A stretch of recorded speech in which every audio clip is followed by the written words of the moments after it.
বাংলাদেশে যে সাপগুলো আছে ওটি আশা করি এমন ক্ষতি করে না, যদি ওটিতে আঘাত দেওয়া হয় তখন ওটি আঘাত দেয়।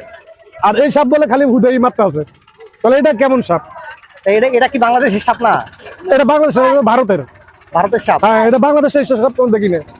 এটা মানে ভারতের মেন গুড় হলো এটা, মানে আমাদের বাংলাদেশ ক্ষতি করার ভারতের। ভারত তো সবসময় পানি ছেড়ে দেয় বাংলাদেশের ভিতরে, কিন্তু এবার কি আল্লাহ রহমতের মানে পড়ছে, ওইখান থেকে পানি যখন ডুবে গেছে সবকিছু, এই জন্য স্থানগুলো এগুলা যে যেমনে পারছে সব ডিস্ট্রিক্টে গেছে, মানে বাংলাদেশের সব ডিস্ট্রিক্টে গেছে। যেদিকে নদী ওই লাইনই বেশি আছে, পাইছে অন্য অন্য জায়গায় পাইছে, অনেক কিছু পাইছে, অনেক জায়গায় আমরা নেটে দেখতেছি, মোবাইলে দেখতেছি যে অনেক কিছু মাত্রা আছে, ধরতা আছে, ঠিক আছে।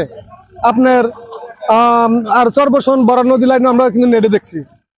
আসলে কি কারণ হইলো, আমরা এখানে চলি রাতের ধরেন 2টা থেকে 3টা পর্যন্ত চলি, আমাদের বাড়ি এখানে, আমাদের চল মিলে এখানে আমরা মানে সবাই ভয় পায়, যার মনে একটু সাহস আছে মানে ও একটু মানে একটু সাহস করে একটু আসতে পারে। আর সব ফ্যামিলি তো আর মানে সাহস নাই, কেউ মানে ডরেতে আছে, উদুদি কেউ বাসা থাকতে আছে, ভয় বাইরেতে পারতেছে না। তো আসলে এটি মানে আমাদের যে আসলে ওই জায়গায় পানিটা যখন ছাড়তেছে, আল্লাহ কি আল্লাহর রহমত আছে নাকি এমনি ছাড়া দিছে এটা ওনারা জানে।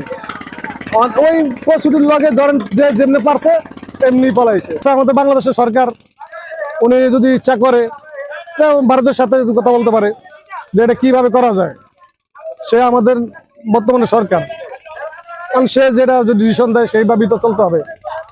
না এখন তো আর সম্ভব না, যেহেতু পানি ছেড়ে দিয়েছে চলে, এখন তো সম্ভব না, এটা তো আল্লাহর হুকুম মতন হয়ে গেছে, এটা তো আর ওনার দোষ দিয়ে লাভ নেই। তারপরে দ্বিতীয়বার যদি আল্লাহ এমন কিছু কয় যে সম্ভব হয়, এই আশেপাশে যে বাড়িঘর যাদের আছে, মা বোনরা যারা কাজ বাজ করে লাকড়ি বাকরির ভিতরে দেখলাম বেশি। হ্যাঁ, অনেক কিছু আছে। তারপরে মানুষের আমরা বলে দিছি যে যেমনি আছেন সেভাবে চলবেন, যে যেমনি আছেন একটু সেভাবে চললেন, যে বাড়ি বুড়ি একটু পরিষ্কার করে রাখেন।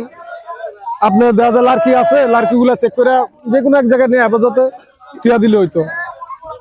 যে যেমনি আছে মানে সবাই একটু ভয়ের ভিতরে আছে। আসলে কি ওই যে জালের লগে আমরা ইলিশা খরকি ইলিশা আছে না, ওই জায়গাটা জালের লগে উঠছিল, পরে ওটার পিঠে মারা হয়েছিল। এই যে একটু 10 মিনিট আগে, 10 মিনিট আপনার এই যে দিকে একটা বাসা আছে, আমিও লাঠিলে মারতে গেছিলাম, লাঠিলে কিন্তু এই মাত্র মারতে গেছিলাম, পরে ওনারা কিছু গেছে গা, পরে আর পাইনি, পরে পাইনি। দেখছে সাপ দেখছে? হ্যাঁ, এক মহিলা দেখছিল। কি ওই সাপ বলছে? হ্যাঁ, মানে অনেক কথা যে টিভির ভিতরে খুঁড়া করবো ওইটাই,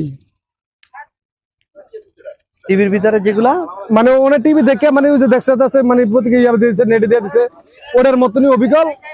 কিন্তু আমরা গেছি লাঠি উঁচুটালে, পরে বলে গেছে গা, আর এখন কি সব বাসায় একটা এই নদীর পাড়ে যাদের বাসা, মানে তারা একটা ভয়ের ভিতরে আছে, মানে একটা আতঙ্ক বিরাজ করছে। হ্যাঁ, তারা একটা ভয়ের ভিতরে আছে, তারা মানে বাসা থেকে রাত কেউ বাইরে দিতে পারতেছে না, এটা কেমন ভয় পারতে আছে না, সবার ভিতরে একটা আতঙ্ক ভিতরে আছে। আপনারা কি আপনাদের বাসায় সবাই সাবধান করছেন? আমরা মানে যাদের বলা দরকার, আমাদের এলাকায় পাড়াপড়শি যারা আছে তাদের সবাই বলছি যে আমরা পরিচালনা মানে পরিষ্কার ভাবে থাকি, যাতে যেখানে ময়লা করণ যাবে না, এটা পরিষ্কার করে এইভাবে আমরা থাকতে হবে।